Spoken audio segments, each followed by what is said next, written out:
గాన సరస్వతి ఎస్ జానకి జన్మదిన వేడుకల్ని శారదా కళా సమితి ఆధ్వర్యంలో గాంధీనగర్లోని హనుమంతరాయ గ్రంథాలయంలో ఘనంగా నిర్వహించారు.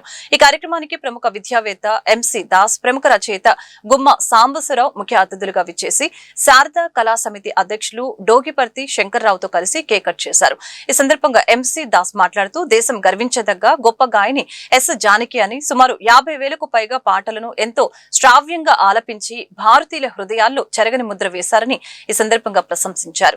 అనంతరం శారదా కళా సమితి అధ్యక్షులు డోగిపర్తి శంకర్రావు మాట్లాడారు. 10 ఏళ్ల క్రితమే తమ సమితి తరపున జానకమ్మను ఘనంగా సత్కరించుకున్నట్లు గుర్తు చేశారు.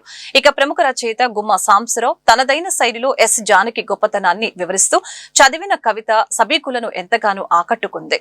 ఈ వేడుకలలో పలువురు సంగీత అభిమానులు పాల్గొని జానకమ్మకు పుట్టినరోజు శుభాకాంక్షలు తెలిపారు.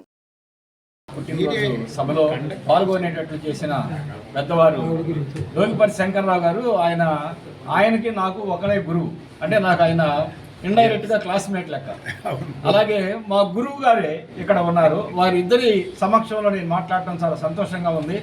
జానకమ్మ గారి గురించి మీరు మాట్లాడాలి అంటే నేను మాట్లాడను కానీ అని నేను ఇప్పుడిప్పుడే పద్యాలు రాసుకున్నాను. ఒక్క నిమిషమే చదివి నేను ముగిస్తాను. పువ్వు పుట్టగానే పొలుపైన గంధమ్ము పరిమళించుననుట వాస్తవము. జానకమ్మ తాను గాన కోకిలయ్యే చిన్న వయస్సులోనే మిన్నయగుచు. వయస్సు పెద్దదైన పసివారి గొంతులు పలుకగలుగునట్టి ప్రౌఢ ఈమె. ఎవరి గొంతు వారికిట్టె పలుకజేయు జానకమ్మ సాటి చాటగలమే. 55 ఏళ్ళు అసమాన రీతిలో పాడుచున్న ఎట్టి ప్రతిభురాలు కలదు ఆమెలోన గంధర్వ అంశాన్ని చెప్పబూనుటెల్ల తప్పుగాదు. కళలలోనెప్పుడు ఘనముగా నలరారు వారికెప్పుడు చెప్ప వయస్సు లేదు.